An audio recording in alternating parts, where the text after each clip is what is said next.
Hello everyone and welcome back, and I just want to quickly say thank you to everyone who subscribes to the channel. It's been really happy that people are actually liking what I'm doing here, and without further ado, here we go with the first of the heavies that are currently in the game, the dragon.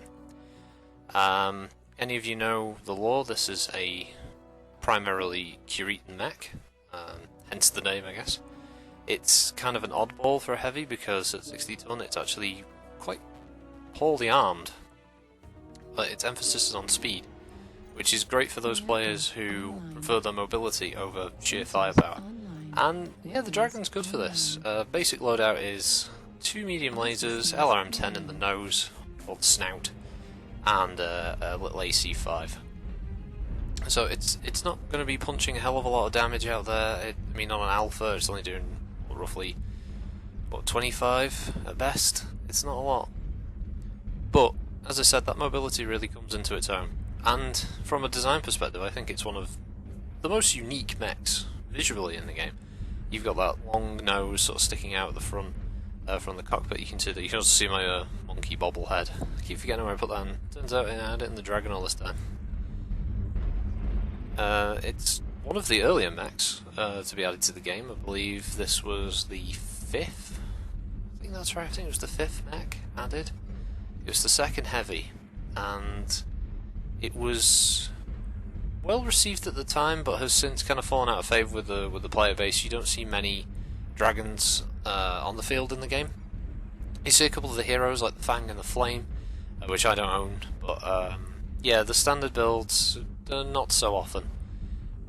They're kind of disliked, I think, for a hardpoint reason, and I think it's also because they are relatively easy targets. That they're difficult to manoeuvre around cover because the aforementioned long sort of centre torso means they can kind of poke out around terrain, and you have to be more aware of that when you're moving.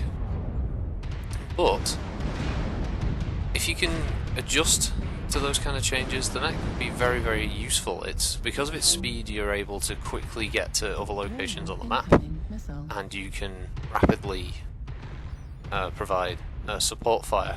And you know, it's not a terrible mech to create more effective builds with. It still has one big AC arm, right, which many players will build things. I think a popular trial mech version is the Gauss and 2 large laser build, which makes the dragon bigger hitter. I'm definitely going to be getting some kills with that build.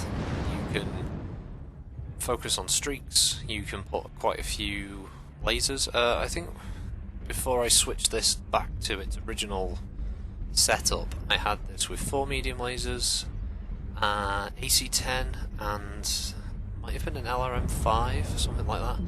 And that was a lot better because you've got an alpha of 30 if you fire all the lasers and the AC-10, and you still have the good speed. New target acquired. As a stock build, I think it's quite good, actually. It's quite heat neutral. It's rare you're going to overheat with this mech, so you don't need too many extra heat sinks, which is great because it allows you to put more ammo.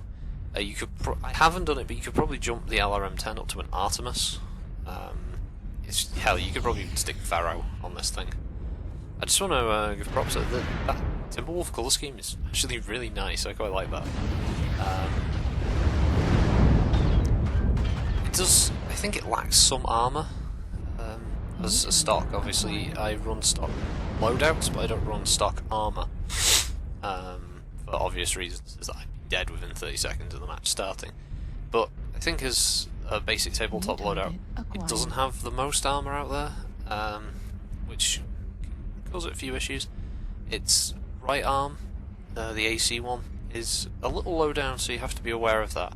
But it does have great range of direction, so you can actually pivot on the spot and keep a target right in the centre of your reticle, and just keep firing away. With the AC. The lasers, which are in the left arm, you can pretty much do the same thing with. You can guide both of them at the same time if you want. It can have a pretty decent sized engine.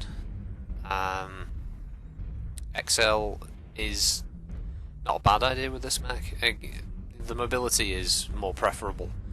I think you'd be remiss to stick with standard, because its left and right torsos aren't huge. I very rarely see dragons getting legged. Most people shoot the center torso on a dragon because it's a big target, so I don't think you have to worry too much about getting your torsos blown off. Your arms might get hit. They seem very easy to knock out. If a player is going to stand there and aim for any part other than your CT, they're going to go for your arms. Most of your weapons are there.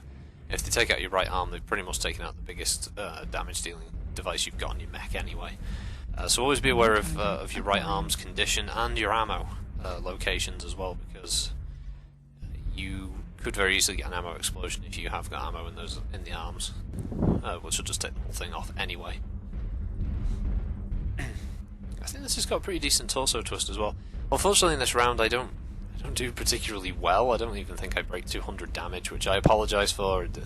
When I have a bad round, I can talk up a storm about how great a mech is, and then I do really bad in it. Trust me, my lack of skill should never be taken into account when choosing a mech. I run these videos are just so you can see what the cockpit looks like and how it is when it moves, and what the basic weapons look like when firing and stuff. It's nothing particularly. You shouldn't ever take my gameplay, my actual play style into account when you see this. I'm not the most aggressive player out there. With these videos, I can't afford to be. Because if I ended up running off, being the first person into the fight, it would be a very short video with me going, "Oh, this mech's fucking awesome, yeah. Oh, look at all these great things you got. Oh, I'm dead. Oh, let's spectate this guy." You know, it'd be a bit boring. I think this was, to get this Dragonfoot, this might have been the 3rd or 4th drop I'd done trying to get this, and I was really cautious at this point, just hoping that I could help the pugs, or help my team out, and just desperately going, "Go on, kill them," and hoping the other team had a few idiots who would just charge into gunfire. And yeah, luckily that happened on this one. So it's not the most action-packed one, and I apologise for that. But if I had to give a review for the Dragon, it's definitely a mech. In the heavy category, I would recommend. It's fun. It's a little different from the other chassis. It's another all-rounder, ballistics, energy, and missiles. It's quite flexible with builds. You can put in a pretty fast engine. It looks great as well. I would put it up there as being one of my favourite mechs visually. A real triumph for the design team there. Again, like most of the mechs in this game, if not all of them really, are a fantastic redesign of the original technical readout mechs. My other regret about this video is probably the map. Terra Firma is horrendous map. I hate this thing. It's always the same tactics. Target destroyed. Down well, didn't he? Yeah, you may have seen him earlier. He was a Warhawk pilot that took out one of my heat sinks and pretty much all of my rear armour. I found it very close to dying there without actually realising what was happening. And the rest of this match now is basically just mopping up. So basically I just want to say thanks to everyone who subscribes to the channel. It's really cool that you would want to listen to my videos, or listen to videos. There's an interesting one there. Watch the videos, listen to me, hear what rambling inane crap I want to talk about regarding Mechwarrior. I believe at the time of recording this I'm at 26 subscribers, so thanks to each and every one of you. Really makes me want to produce more, do the rest of the mechs, get them out, and keep producing ones for every new mech. I wish I had the cash that I could buy all the hero mechs and I could do individual ones about each of the hero mechs, but yeah, I mean, when the Highlander heavy metal's coming in close to about £20 in mech credits, it's not viable for me, unfortunately. Every now and then I might get lucky and I can use my brother's account like I did with the St. Ives Blue, but with my current account I just don't have the cash to do it. Or else I would love to do videos about mechs like the Boar's Head, things like the new Battlemaster hero, the Anansi Spider hero that came out, a whole bunch, the the Ludiger for the Target destroyed. Trebuchet, all that. But yeah, this match is about to finish, so once again, thanks for watching. More heavy mechs coming up later with the likes of the Thunderbolt, Jaeger mech, Cataphract, Orion, and Catapult.